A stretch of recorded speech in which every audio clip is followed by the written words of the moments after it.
Economy के next part में हम आते हैं। इरिगेशन यूनिट 7 है, जो मेरा सुनने का सीरीज चल रहा था उसका। इरिगेशन का मतलब होता है artificial application of the water to partially meet the crop evapotranspiration requirement. Artificial किसी भी क्रॉप को अगर वाटर दिया जाता है ह्यूमन बीइंग द्वारा तो उसको हम इरिगेशन कहते हैं। इरिगेशन के कई सारे मेथड हैं, मेजरली दो को काउंट किया जाता है, सरफेस इरिगेशन और सब सरफेस इरिगेशन।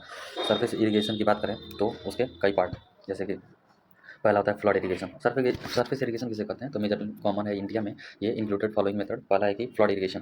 फ्लड इरिगेशन का मतलब होता है कि water is applied to the crop by flooding it on the soil surface. किस पे तो सॉइल सरफेस पे पानी को ऐसे ही फैलने के लिए छोड़ दिया जाएगा चालू करके, जैसे कि नॉर्मली हम लोग यहाँ होता है अपने यहाँ उस टाइप का।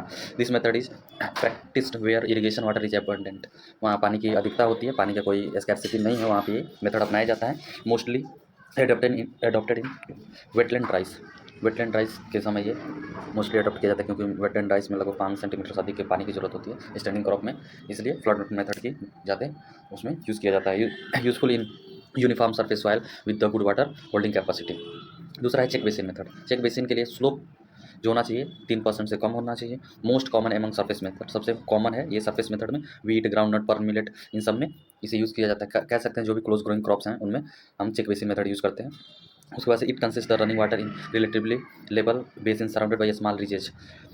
क्या करते हैं चेक बेसिन में, पूरे फील्ड एरिया को छोटे छोटे बेसिन में कह सकते हैं कि छोटे छोटे पार्ट में डिवाइड कर देते हैं और छोटे छोटे रिज बना के उसको स्मॉल रिजेस में उसको सेपरेट कर देते हैं।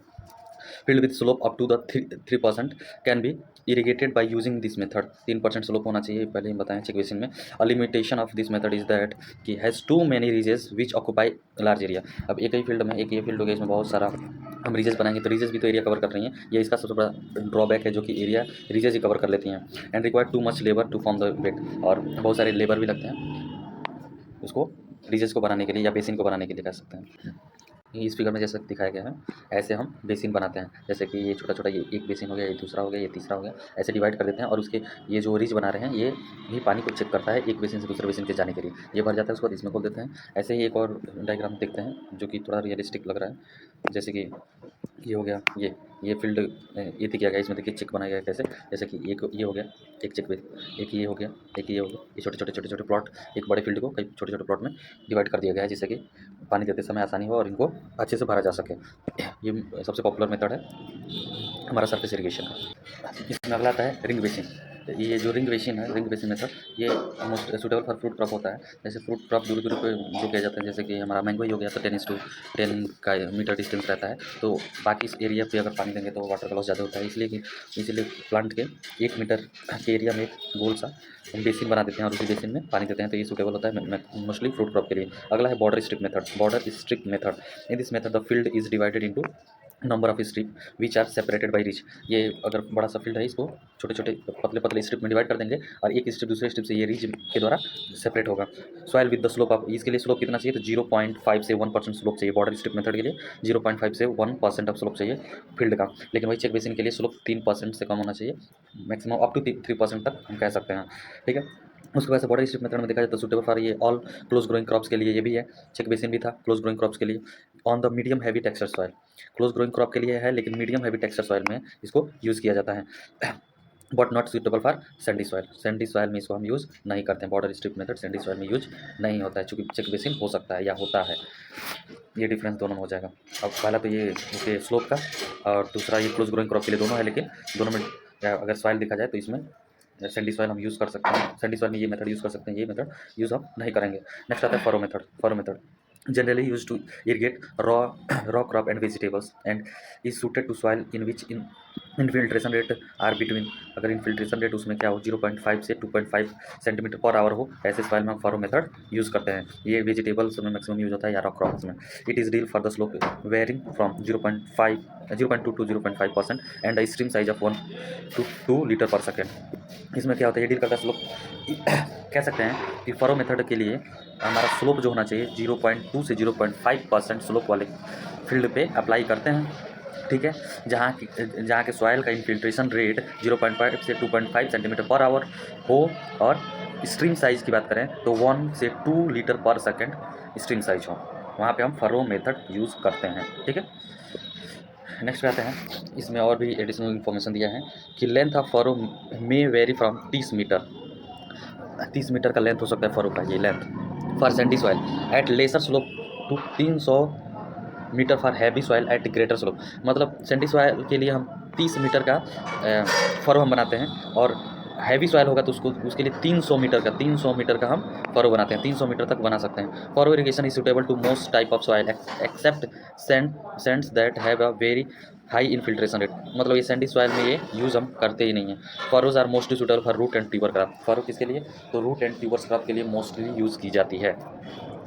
कोरोगेशन नेक्स्ट है, सरफेस वाले में सरफेस इरिगेशन है corrugation. Small and shallow furrow are known as the corrugation suitable for close growing crop like wheat groundnut etcetera. किसके लिए? तो वीट के लिए, ग्राउंडनट एक्सेट्रा के लिए हम कोरोगेशन यूज़ करते हैं। ठीक है, अगला है सर्ज इरिगेशन। इसको on off water supply method भी कहते हैं या ऑन ऑफ मेथड भी कहते हैं। सर्ज इरिगेशन जो टर्म है इंटरमीडिएट करता है application of water to the field surface under gravity flow which result in a series of on off method of constant of variable time span. आगे दिया है this process of on off water supply and cut off result in the minimize the deep percolation and run off losses hardly exceeding 20%। Not popular in India. India में इसको use नहीं किया जाता है। अगला है कैब्लिगेशन, जिसको कहते हैं कैब्लिगेशन। ये automatic method of surface irrigation है, ऑटोमेटिक मेथड ऑफ। वही सर्ज इरिगेशन में था on off method of. On off method इसलिए करते हैं कि मान लीजिए यहाँ पे वाटर पंप हम लगाए या यहाँ से पानी हम सोर्स दे रहे हैं, ठीक है, और ये नाली है, तो क्रॉप के बीच की नाली है, तो अगर यहाँ से पानी छोड़ रहे हैं तो पानी अगर यहाँ तक जाता है तो क्या करेगा? ऑफ कर देगा। तो यहाँ तक पानी चला गया और इसके बाद पर्कुलेशन होना होगा तो हो जाएगा। फिर पानी छोड़ने पर यहाँ पर्कुलेशन नहीं होगा, सीधे पानी आगे बढ़ेगा। इसलिए सर्ज इरिगेशन होता है, चूँकि इंडिया में तो वो यूज़ नहीं होता है। अगला कैब्लिगेशन को ऑटोमेटिक मेथड हम कहते हैं। ठीक है, सरफेस इरिगेशन का ऑटोमेटिक मेथड है। उसके बाद सब सरफेस या सब सॉइल इरिगेशन सिस्टम। तो सब सॉइल इरिगेशन सिस्टम के लिए क्या करते हैं? हम पहले सब सॉइलर लेते हैं। सब सॉइलर कैसे होता है? तो ऐसे होगा, ये नीचे की तरफ आके ऐसे चौड़ा हो जाएगा, और सब सॉइलर से मिट्टी को कट करते हुए मिट्टी के अंदर एक नाली बनाते हैं जिसमें हम पाइप को फिल कर देते हैं, ग्राउंड में पाइप कर देंगे। और ये जनरली वेस्टर्न कंट्रीज़ में यूज़ किया जाता है। ये हम अपने अगर इंडिया में देखा जाए तो केरला में यूज़ किया जाता है, कोकोनट गार्डन में, गुजरात में किया जाता है, कश्मीर में किया जाता है, किसमें? Sandy loam soil for vegetable में भी किया जाता है ये। Drip system can be used in the subsurface method. Drip irrigation जो होता है उसको स्पेशल भी कह सकते हैं, माइक्रो में भी उसको रखते हैं, लेकिन हम सब सरफेस इरिगेशन में भी उसको रख सकते हैं। वैसे स्पेशली उसको माइक्रो इरिगेशन में रखा जाता है। थर्ड टाइप का है स्प्रिंकलर। पहला हमने पढ़ा सरफेस इरिगेशन, दूसरा सब सरफेस इरिगेशन, तीसरा है स्प्रिंकलर। ठीक है, तो water is applied with pressure to the surface of any crop या soil in the form of the thin spray somewhat resembling rainfall. This system consists of sprinkler heads या nozzle which are mounted on series in lateral lines taken from main lines which is further connecting to the pumping unit। इसको हम अगर figure से समझें तो ज़्यादा बढ़िया होगा स्प्रिंकलर को। यहाँ देखते हैं स्प्रिंकलर कैसे लगाया गया। यहाँ पे हमारा वाटर सोर्स है, ये जो हमारा है ये वाटर सोर्स हो गया, ये वाटर सोर्स में एक पंप हमारा लगा है। पंप क्या करता है कि इस पानी को खींच के पाइप में डालता है। पाइप इस यहाँ पे वाल लगा है जो कि चेक करेगा पानी पास करने के लिए। हम अगर चाहें तो बंद कर सकते हैं, छोड़ सकते हैं, वो वाल लगा रहता है चेक करने के लिए। ठीक है, यहाँ से पानी आया, यहाँ फिल्टर हुआ, फिल्टर होने के बाद ये मेन पाइप में जाएगा। ठीक है, मेन पाइप क्या होंगे? सब पाइप में डिवाइडेड होंगे। ठीक है, मेन पाइप से कौन जुड़ा होगा? सब पाइप डिवाइडेड होगा। यहाँ पे इंड होगा, यहाँ पे इंड कैप लगा देंगे कि पानी बाहर ना जाए। ठीक है, उसके बाद से ये थर्ड पाइप लगता है, जिसको हम कहते हैं कि ये सब पाइप में जुड़ा हुआ स्प्रिंकलर का जो स्टैंड होता है उसको, जो कि पाइप ही होता है, जिसको रेजर पाइप भी कहते हैं, ठीक है, उसको रेजर पाइप कहते हैं। रेजर पाइप के ऊपर स्प्रिंकलर नोजल लगा होता है, ये जो है स्प्रिंकलर नोजल लगा होता है। ठीक है, तो हम क्या देखे हैं तो ध्यान से एक बार और देख लेते हैं। ये हमारा वाटर सोर्स हो गया, उसके बाद पंप हो गया, पंप के बाद वाल हो गया, वाल के बाद यहाँ पे पानी फिल्टर हो जाएगा, फिल्टर होने के बाद ये हमारा मेन पाइप हो गया, ठीक है, मेन पाइप के बाद ये सब पाइप या लेटरल पाइप हो गया हमारा। लेटरल पाइप से जुड़ा होता है हमारा कौन सा? तो रेजर पाइप। रेजर मतलब उठा हुआ पाइप, उभार वाला पाइप कह सकते हैं इसको, रेजर पाइप जुड़ा होता है। रेजर पाइप के ऊपर हमारा स्प्रिंकलर नोजल लगा होता है जो कि पानी को चारों तरफ स्प्रे करता है। ठीक है, उसके बाद आता है हमारा, हमने फिगर से समझ लिया कि the rate of spray of water can be regulated and natural rainfall can be stimulated मतलब ऐसे ही प्लांट को फील होता है कि नेचुरल रेनफॉल हो रहा है, उस टाइप का उसको फील होगा। Sprinkler irrigation can be use for most all crop, लगभग सभी क्रॉप में यूज़ करता है एक्सेप्ट जूट और राइस में, क्योंकि फ्लड इरिगेशन, क्योंकि वहाँ पे स्टैंडिंग वाटर होना चाहिए, उस फील्ड में पानी लगा होना चाहिए, तभी वो जूट राइस होता है। हम लोलैंड राइस की बात कर रहे हैं, अपलैंड राइस की बात नहीं कर रहे हैं। And most soil accepted heavy clay soil को छोड़ के हम यूज़ करते हैं मोस्टली सभी सॉयल में। It is specially suited for field with steep slope या इरेगुलर टोपोग्राफी, या अंडुलेटिंग एरिया जहाँ होता है वहाँ पे भी स्टीप स्लोप होगा वहाँ पे भी, और इरेगुलर टोपोग्राफी जिसको अंडुलेटिंग भी कहते हैं वहाँ पे ये यूज़ किया जाता है। एडवांटेज स्प्रिंकलर इरीगेशन की बात करें तो हमारा पहला हो जाएगा अंडुलेटिंग टोपोग्राफी के लिए यूज़ होता है एंड सैंडी सॉयल के लिए, ठीक है। सेव करता है लगभग 25 से 50% ऑफ वाटर डिफरेंट क्रॉप्स में, 25 से 50% वाटर को ये सेव करता है, ठीक है। डिस्चार्ज रेट इसका 1000 लीटर पर आवर से अधिक होता है, 1000 लीटर से अधिक पानी 1 घंटे में ये स्प्रिंकलर के द्वारा स्प्रिंक कर देता है, ठीक है। इसका प्रेशर होता है 2.5 से 4.5 kg पर सेंटीमीटर स्क्वायर के प्रेशर से ये पानी को रिलीज करता है। Water use efficiency can be as high as 60% more much higher to surface method of irrigation. अगर सरफेस मेथड ऑफ इरीगेशन से अगर वाटर यूज इफिशियंसी मेजर किया जाए तो 60% से अधिक आता है। उसके बाद से increase 40% of irrigated area with some amount of water as a compared with surface method of irrigation, about 40 to 60% saving in labour compare to the surface irrigation से लगभग 40 से 60% तक लेबर को कॉस्ट भी बचाता है या सेव करता है। It can be use to protect crop against frost and high temperature, frost और हाई टेम्परेचर से भी क्रॉप को ये बचाता है। अगला है ड्रिप इरीगेशन की बात करें हम। ड्रिप इरीगेशन ये इजराइल से इंट्रोड्यूस किया गया है इंडिया में।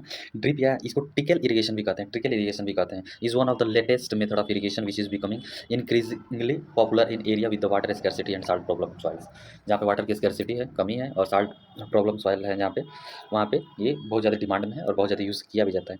This irrigation is defined as the precise but slow application of water as discrete drop या continuous drop through mechanical device called emitters. कौन सा device? Emitters located at selected point along water delivery lines. मतलब इसको एक तरह से देख लेते हैं, फिगर से देख लेते हैं, ज़्यादा समझ में आएगा। इस फिगर को देखते हैं, ज़्यादा समझ में आएगा। जैसे क्या किया गया है यहाँ पे, पहले इस फिगर को देखते हैं। इस फिगर में ये मेन पाइप हो गया, वह वैसे ही होगा। एक वाटर सोर्स होगा, वाटर सोर्स के पास पंप होगा, पंप के बाद उसके बाद से रेगुलेटर होगा, रेगुलेटर के बाद से मेन पाइप होगा, जो कि मेन पाइप ये है। मेन पाइप के बाद ये लेटरल पाइप है, ये लेटरल पाइप होगा, तो ये हमारा लेटरल पाइप होगा, ये वाला बड़ा वाला, ये हमारे सारे लेटरल पाइप है, ठीक है। मेन पाइप ऐसे ऐसे दिखेगा, जैसे यहाँ पे देखो ये मोटा सा है, ये मेन पाइप है, बाकी सारे ये लेटरल पाइप है, ठीक है। स्प्रिंकलर में भी लगभग ऐसे ही था, लेकिन यहाँ पे पर प्लांट, ये देखो ध्यान से, ये जो प्लांट है, प्लांट के पास एक नोजल लगा होगा, टिक लगा होगा, जो कि ड्रॉप ड्रॉप पानी उसको देगा। वो अल्टरनेट भी दे सकता है और लगातार भी दे सकता है, वो सेटिंग के ऊपर होता है कि कैसे सेट किया गया है उस नोजल को, ठीक है। तो ये है स्प्रिंकलर सॉरी ड्रिप इरीगेशन का मेथड। ड्रिप इरीगेशन एक तरह से और होता है, जैसे कि हम एक फिगर को और देख सकते हैं कि इसको सब सरफेस में क्यों कहा गया था कि सब सरफेस इरीगेशन भी में भी रखा जा सकता है। तो बहुत जगह ऐसा होता है कि ये जो ड्रिप पाइप है ये मिट्टी के अंदर रहता है। यहाँ पे मिट्टी के ऊपर है ड्रिप पाइप, लेकिन जब ड्रिप पाइप को मिट्टी के अंदर भी रख लेते हैं तो उसको सब सरफेस इरीगेशन में काउंट करते हैं। क्योंकि ये स्पेशल इरीगेशन मेथड है, माइक्रो इरीगेशन में इसको रखा जाता है। आगे है इमीटर्स का पता चल गया। This system involves the slow application of water या drop by drop the root zone of the crop. In this method water is used very economically, बहुत ही ज़्यादा इकोनॉमिकली है, since losing due to deep percolation and surface evaporation are the reducing on the minimum. ये costly तो पड़ता है drip लगाना, लेकिन जो इन सेंस ऑफ वाटर कहें तो बहुत इकोनॉमिकल, यानी बहुत कम पानी नुकसान होता है, या कह सकते हैं इवेपोरेशन के थ्रू नुकसान हो, या अदर प्लांट के अलावा जो प्लांट छोड़ देते हैं, जो यूज़ नहीं कर पाते हैं, वो नुकसान इसमें बहुत कम होता है। Drip irrigation is the best suited in water scarcity area where water quantity is marginal. Sprinkler use करते थे जहाँ वाटर कम होता था, अंडुलेटिंग एरिया होता था, वहाँ पे स्प्रिंकलर यूज़ करते थे। लेकिन जहाँ पे बहुत ही ज़्यादा मार्जिनल, बहुत ही कम वाटर हो, वहाँ पे हम ड्रिप इरीगेशन यूज़ करते हैं। ट्रोपोग्राफी अंडुलेटिंग हो तो भी चलेगा, या स्टीप हो तो भी चलेगा। सॉइल डेप्थ इज रेस्ट्रिक्टेड हो जहाँ, वो भी चलेगा। पॉली हाउस में सबसे ज़्यादा इसको यूज़ करते हैं, ग्रीन हाउस में सबसे ज़्यादा यूज़ करते हैं। Labour is expensive and crop value is higher. इसमें लेबर ज़्यादा लगेगा क्योंकि ये बहुत महंगा लगता है। तो ये सिस्टम से जो क्रॉप ग्रो किया जाता है उसके वो क्रॉप वैल्यू थोड़ा अधिक होते ही हैं। एडवांटेज ऑफ ड्रिप इरीगेशन की बात करें तो 50 से 70% वाटर को सेव कर रहा है, 50 से 70% ऑफ वाटर को। उसमें था जो हमारा स्प्रिंकलर है, उसमें ध्यान से देखें तो 25 से 50% तक ही वाटर सेव हो रहा था, लेकिन इसमें 50 से 70% तक। इरीगेशन इफिशियंसी इसका 90% है सरफेस मेथड के कंपेरिजन टू, और हमारा ड्रिप का था कितना, तो 60%। आगे फर्टिलाइजर या other chemical amended can be efficiently applied to the individual या सेपरेट प्लांट। मतलब क्या करते हैं कि जिस प्लांट को ये देना हो, पानी में मिक्स करके हम ड्रिप के द्वारा दिया जा सकता है। अगर किसी लाइन में देना हो, सारे प्लांट्स को ना देना हो, तो उसी प्लांट्स के नोजल ऑन रखेंगे जहाँ हमको देना हो, या जो लेटरल पाइप था उसको कट कर देंगे उस एरिया को, बाकी सारे एरिया में हम दे सकते हैं। डिस्चार्ज रेट इसकी बात करें तो वाटर पर ड्रॉप तो 1 से 8 लीटर वाटर पर आवर इसका डिस्चार्ज रेट है, और स्प्रिंकलर का लगभग 1000 लीटर पर आवर से भी अधिक था। प्रेशर स्प्रिंकलर का था 2.5 से 4.5 kg पर सेंटीमीटर स्क्वायर, लेकिन इसका 1.5 से 2.5 kg पर सेंटीमीटर स्क्वायर इसका प्रेशर होता है। फर्टिलाइजर की बात करें, फर्टिलाइजर अगर इसमें मिला के देते हैं तो उसको फर्टिगेशन कहते हैं, पानी मिला के। वही हर्बिसाइड मिला के देते हैं तो हर्बिगेशन कहेंगे। Also possible to apply with the drip irrigation through venture. Most suitable for widely space crop, ये वाइडली स्पेस क्रॉप के लिए मोस्ट सुटेबल हो गया। ऑर्चर्ड ट्री के लिए, जैसे ऑर्चर्ड ट्री हो गया हमारा, एंड ग्रीन हाउसेस के लिए सबसे ज़्यादा ये यूज़ होता है, यानी प्रोटेक्टेड कल्टीवेशन जिसको कहते हैं, प्रोटेक्टेड कल्टीवेशन, उसके लिए सबसे ज़्यादा यूज़ किया जाता है। Typhoon system of drip irrigation की हम बात करें तो ये मॉडिफाइड है, शुगर कैन में ये यूज़ किया जाता है। ड्रिप इरिगेशन का मॉडिफाइड फॉर्म है जो कि शुगर कैन में यूज़ होता है। इन this method particular water depth maintained at a particular growth stage, particular water depth maintain किया जाता है और उसके अलग अलग ग्रोथ स्टेज पे, जिस पे जितने की रिक्वायरमेंट हो शुगर कैन के लिए। नेक्स्ट है हमारा ड्रेनेज। ड्रेनेज किसे कहते हैं, सबसे पहले देखते हैं ड्रेनेज। तो एग्रीकल्चरल ड्रेनेज की बात करें तो is the removal of excess water known as the free water या gravitational water from the surface या below the surface of the farm land, उसको हम एग्रीकल्चरल ड्रेनेज कहेंगे। So as the create favourable soil conditions for the plant growth. Drainage method की बात करें तो ये भी सरफेस होता है, सब सरफेस होता है। सरफेस ड्रेनेज में देखते हैं तो सिंपलेस्ट एंड चीपेस्ट मेथड होता है ड्रेनेज का, ये मोस्ट कॉमन इन इंडिया है। By digging the open drains at suitable interval and depth, बात खत्म, पानी निकल जाएगा, नाली बना देंगे खेत से, पानी निकल जाएगा। Drainage of the flat area की बात करें तो वेयर स्लोप लेस देन 2% होना चाहिए, 2% से कम स्लोप तो फ्लैट एरिया में ड्रेनेज बनता है। Broad bed and furrow system की बात करें तो field is laid out into 120 to 150 centimetre with the beds 45 centimetre wide, furrow across the slope. About 0.5% slope is provided for the free drainage, 0.5% slope इसके लिए चाहिए free drainage के लिए। Crops are sowed on beds having two, या सीधे सीधे ऐसे कहें तो ऐसे क्या किया गया, बेड बनाया गया, ठीक है। उसका विड्थ देखा जाए तो 120 सेंटीमीटर से 150 सेंटीमीटर होगा। उसके बाद से गैप छोड़ा जाएगा जो फरो के लिए, वो 45 सेंटीमीटर का हम छोड़ते हैं, ठीक है। Crop are sow on the, तो क्रॉप इसी बेड पे लगाते हैं हम, ठीक है। बेड हैविंग 2 या मोर देन 2 रोज, 2 या 2 से अधिक रोज इस पे हो सकते हैं एक बेड पे। Each that beds are 15 centimetre each, और 15 सेंटीमीटर उठा हुआ, 120 से 150 सेंटीमीटर चौड़ा, ठीक है, और 15 सेंटीमीटर उठा हुआ, बीच में हमारा 45 सेंटीमीटर का गैप रहता है, बनाया जाता है बेड, ठीक है। Broad bed furrow method are widely practised in the groundnut. Groundnut में सबसे ज़्यादा इसको प्रैक्टिस किया जाता है, जो कि क्ले सॉइल में ग्रो किया जाता है। सब सरफेस ड्रेनेज की बात करें तो purpose is to lower down the ground water level below root zone. वही हम क्या कहें, सब सॉइलर जो होता है उसको हम यूज़ करते हैं, मिट्टी के अंदर एक ड्रेनेज पाइप डालते हैं खोद के, उसके बाद से पानी जो होता है यहाँ से रीच करके नीचे जाएगा और यहाँ से हमारा बाहर निकल जाएगा, आउटलेट द्वारा बाहर निकल जाएगा। सब सरफेस में 2-3 तरह का होता है, जैसे tile drain including perforated pipe. Tile drain में क्या यूज़ करते हैं तो पोरफोरेटेड पाइप, मतलब जिसमें छिद्र हो, ऐसा पाइप यूज़ करते हैं। Mould drain suitable for clay soil, clay soil में मोल्ड ड्रेन का यूज़ करते हैं, मतलब ऐसे क्या कहते हैं कि जो मोल्ड बोर्ड फ्लो है उससे हम एक नाली टाइप का बना देते हैं। उसके बाद से वर्टिकल ड्रेनेज की बात करें तो वर्टिकल ड्रेनेज कॉफ़ी गार्डन में यूज़ होता है। इसमें ड्रेनेज में क्या किया जाता है, इस ड्रेनेज में क्या कहते हैं, एक गड्ढा खोद दिया जाता है वेलकुमा की तरह, जो कि वर्टिकल होता है। उसमें क्या किया जाता है, मल्चेज सूखा घास फूस भर दिया जाता है, और पानी क्या होता है उसमें आता है, उस गड्ढे में चला जाएगा और उसके बाद से अंदर उसके लीच आउट कर जाएगा, लीच कर जाएगा या पर्कुलेट हो जाएगा, ठीक है, सीपेज होता है, ऐसे करके वो पानी अंदर चला जाएगा ज़मीन के अंदर। तो ये वर्टिकल, ये मोस्टली कॉफ़ी गार्डन में यूज़ किया जाता है। Measurement of method of water measurement की बात करें तो पहले होता है ऑरिफिस, पहला क्या है ऑरिफिस। ये कंपेरेटिवली स्मॉल स्ट्रीम के लिए यूज़ किया जाता है, like flow into broad strip furrow या चेक बेसिन का पानी, जैसे हम इरिगेशन कर रहे हैं उसका पानी को हम मेज़र करना हो, या ब्रॉड बेड फरो मेथड में जो फरो में पानी जा रहा है उसको मेज़र करना है, तो उसके लिए ऑरिफिस का हम यूज़ करते हैं। लेकिन वियर की बात करें तो वियर कैनाल के लिए, बड़े आउटलेट के लिए, डिस्चार्ज आउटलेट बड़ा उसके लिए हम यूज़ करते हैं, मेज़र करते हैं, मेज़र करने के लिए यूज़ करते हैं। अगला है basic equation for discharge through wear के लिए बेसिक इक्वेशन जो कि डिस्चार्ज वाटर को बताएगा, उसके अमाउंट को, वो है Q = CLH power m। Discharge relationship for the suppressed wear is, तो होता है 0.0184 L × H ⁵ 3/2। हमारा नेक्स्ट है 90 डिग्री वी नोच। 90 डिग्री वी नोच वियर की बात करें हम, the excellent device for measuring the small flow, the discharge may be computed using the formula. Formula क्या है, the Q equals to 0.0138 H का पावर 2/5 होता है। एच का पावर 25 इसमें दिया है, 2/5 होता है।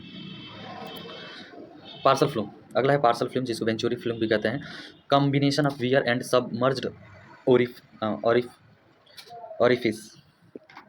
orifice can be used even the relatively shallow channel like irrigation furrow with the flat garden के लिए इसको हम यूज़ करते हैं।